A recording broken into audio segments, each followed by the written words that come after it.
This week in NASCAR just feels heavy. Like not the kind of week where we're arguing about setups or celebrating a photo finish. This is the kind of week where you just sit back and go, wow, this changes things. Because right now we've got not just one, but two completely different situations unfolding, and both of them hit the sport in a serious way. One of them is about a driver who simply can't get back in the car, no matter how much he probably wants to. And the other is one of those moments when NASCAR had to step in and draw a line. And yeah, it's already sparking a lot of conversation among fans. And trust me, both of these stories are going to have real impact on the season. Standings, opportunities, and honestly, even how we look at certain drivers moving forward. So yeah, if you care about what's really going on behind the scenes right now in NASCAR, you're going to want to hear this. And hey, real quick, if you're a true NASCAR fan like me, go ahead and hit that like button and subscribe. This channel is brand new. We're pushing for 10,000 subscribers.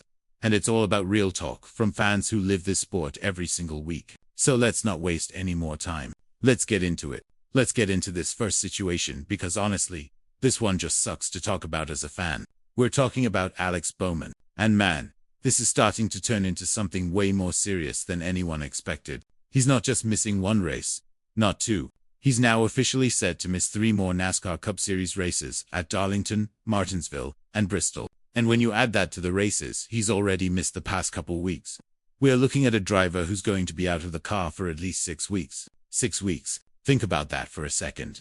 That is not a small absence. That is a significant chunk of a NASCAR season where points are on the line.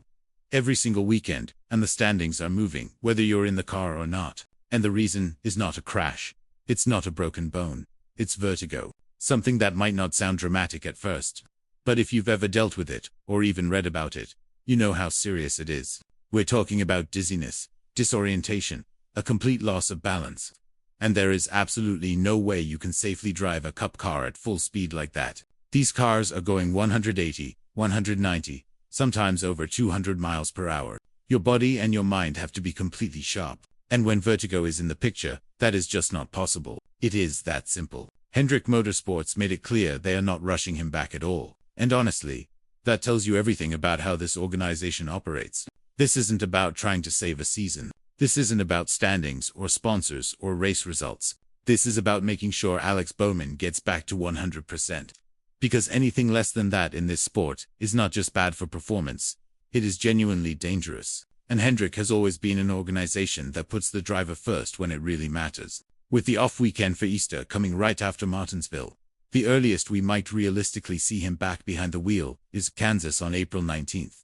And even that is not guaranteed. His return depends entirely on how his recovery goes and how he feels when that time comes. So yeah, best case scenario, he's out for over a month. Realistically, it could stretch even longer than that. And nobody wants to put a hard date on it right now, because the most important thing is that when he does come back, he is truly ready. Now, let's talk about the impact on the season, because this is where it really starts to sting. Right now, Bowman is sitting 36th in the standings, and he's already 94 points below the playoff cut line. I'm just going to say it straight, because there's no point dancing around it. The chances of him making the chase at this point are extremely slim. Mathematically, it is not impossible. But realistically, the hole is deep, and the races keep going with or without him. But here's the thing, and this is really important to understand. That's not even the priority anymore. Not for Hendrick Motorsports. Not for the team. Not for the fans, who truly understand what is going on here. This is about his health. Period. Full stop. Because we've seen what happens in this sport when drivers try to push through things they shouldn't. We've seen careers affected. We've seen dangerous situations on track, and nobody wants any part of that. In Bowman's case, vertigo is one of those conditions where if it's not fully gone, if there is even a question mark left, you just cannot take that risk. Not in a cup car. Not at these speeds. Not with 39 other cars around you every single lap. And as frustrating as it is, especially for a guy in the 48 car, a team that came into this season with real championship expectations, you would always rather see him miss races and come back right than rush back and make everything worse. Still, it leaves a massive gap. It shakes up the lineup. It affects team chemistry. It affects momentum. And it's one of those moments where you just genuinely feel for the driver. Because you know deep down, he wants to be out there more than anything in the world. Now let's talk about the second story, because this one is completely different, and honestly, it caught a lot of people off guard, because now, we've got a driver who's not out because of health. He's out because NASCAR stepped in and didn't hesitate for even a second. Daniel Dye has been indefinitely suspended. Yeah, indefinitely. Let that sink in. This all comes from comments he made during a live stream where he was talking about his experience around IndyCar driver David Malukas while opening trading cards, and during that stream, he used language that NASCAR determined crossed the line under their rulebook, specifically Section 4.3c, which basically says you cannot make public statements that disrespect or target someone based on things like race, gender, religion, or similar factors. NASCAR reviewed it. They looked at everything, and the result was a suspension with no timeline and no set return date attached to it. The only path back for Daniel Dye right now is that he has to complete sensitivity training before he is even considered eligible to return to competition, and it didn't stop there. Kaulig Racing, his own team, also suspended him immediately after becoming aware of the situation. So this wasn't just NASCAR making a statement from the top down. The team looked at it, made their own call, and backed it up right away without hesitation. And just like that, a young driver's season hit a wall that had nothing to do with a racetrack. Now, here's where it gets interesting from a pure competition standpoint. For the Truck Series race at Darlington, Kaulig Racing is bringing in AJ Allmendinger as the replacement driver, and that is genuinely a big name to step into that seat.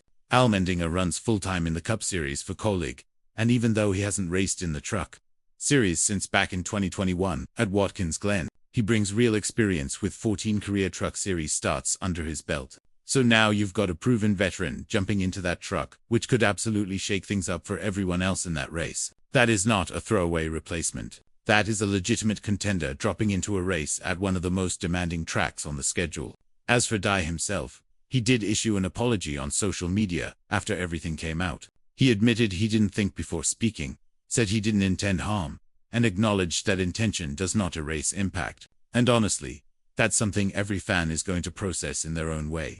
People are going to have very different opinions about how they feel about that apology and what it means going forward. But regardless of where individual fans land on it, NASCAR made their stance completely clear, and there is no ambiguity about where the line is. Now looking at where his season stood before all of this, Dye was sitting 13th in the Truck Series standings and already 88 points behind the leader, Chandler Smith.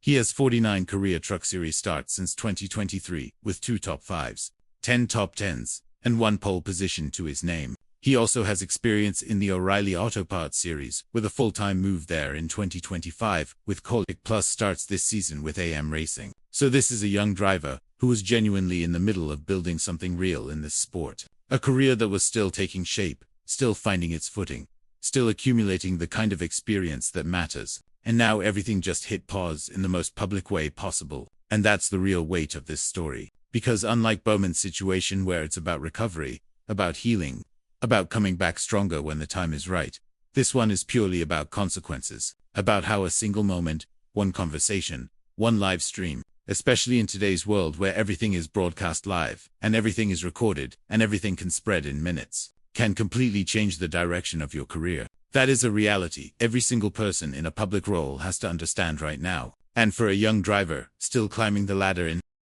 NASCAR, this is as hard a lesson as it gets. So yeah, 2 stories, 2 completely different reasons, but both of them shake things up in a serious way. One affects one of the biggest cup teams in the garage, and a driver who is just fighting to get his health back. The other sends a message that echoes across every level of this sport about accountability, about professionalism, and about the responsibility that comes with having a platform. And as fans, we are left watching how both of these situations play out over the coming weeks. Does Bowman come back at full strength and find a way to make his presence felt again this season? Does Dye complete what is required of him and earn his way back into competition? Those are real questions that are going to follow NASCAR for a while. And honestly, that's what makes this sport so intense and so human sometimes. Because it's not just about what happens on the track. It never really is. Anyway, I want to hear what you think. Drop a comment below, especially about these 2 situations, because I know fans are going to have strong opinions on both sides of both stories. And if you're new here, welcome to NASCAR Nation Report. We are just getting started, on our way to that first 10,000 subscribers, and it's all about real NASCAR. Talk from people who actually live this sport every single week. So hit like, subscribe, and I will catch you in the next tone.